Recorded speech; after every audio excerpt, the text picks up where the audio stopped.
महोदय, जब तक अहिंदी भाषी हिंदी को हृदय से स्वीकार नहीं करते, तब तक वह राष्ट्रभाषा का स्थान नहीं पा सकती और यह तभी हो सकता है जब वे यह समझें कि इसमें उनका भी योगदान है और उन्होंने इससे केवल लिया ही नहीं बल्कि इसे कुछ दिया भी है और उन पर कोई दूसरी भाषा लादी नहीं गई है, बल्कि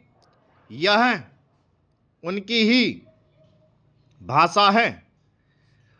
मेरे कहने का अर्थ यह नहीं कि आप उनकी ही व्याकरण अपना लें।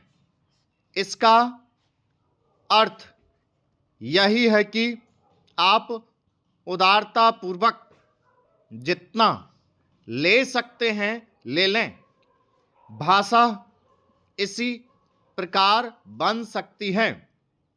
यह भी आवश्यक नहीं है कि उसको स्वीकार करने पर आप वही लिखना आरंभ कर दें, परंतु जो वे लिखें उसको आप गलत ना समझें। आज किसी भी भाषा का रूप वही नहीं है जो उसके प्रारंभिक काल में था। उसमें परिवर्तन होता रहता है।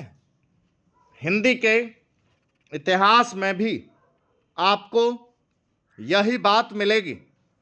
मैं हिंदी का कोई विद्वान नहीं हूँ, पर मैं अपने अनुभव से कह सकता हूँ कि उसमें भी पिछले 500-600 वर्षों में बहुत अंतर पड़ा है तथा पहले की और आज की हिंदी में काफ़ी अंतर है।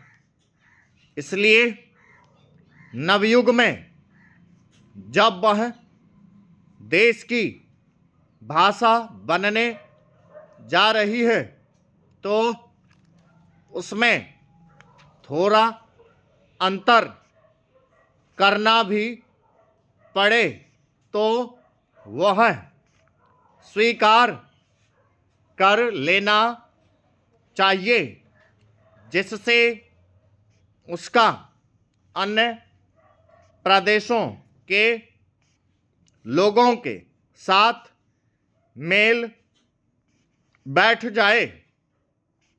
कई अहिंदी भाषी लोगों ने भी हिंदी की काफ़ी सेवा की है। आपके राज्यपाल महोदय अहिंदी भाषी हैं और उन्होंने अपनी भाषा की बड़ी सेवा की है। यह भी हिंदी के पक्ष में थे और इन्होंने बड़ा योग दिया, जिसके कारण हम संविधान सभा में सफल हो सके। इनका भी यही विचार है जो मेरा है। मैं चाहता हूँ कि इनको भी हिंदी की सेवा करने का अवसर दिया जाना चाहिए। उसका फल हिंदी के लिए और देश के लिए अच्छा ही होगा। मानपत्र में आपने संस्कृत के संबंध में कहा है। मैं मानता हूँ कि हमारे देश में संस्कृत का अध्ययन आवश्यक है। स्टॉप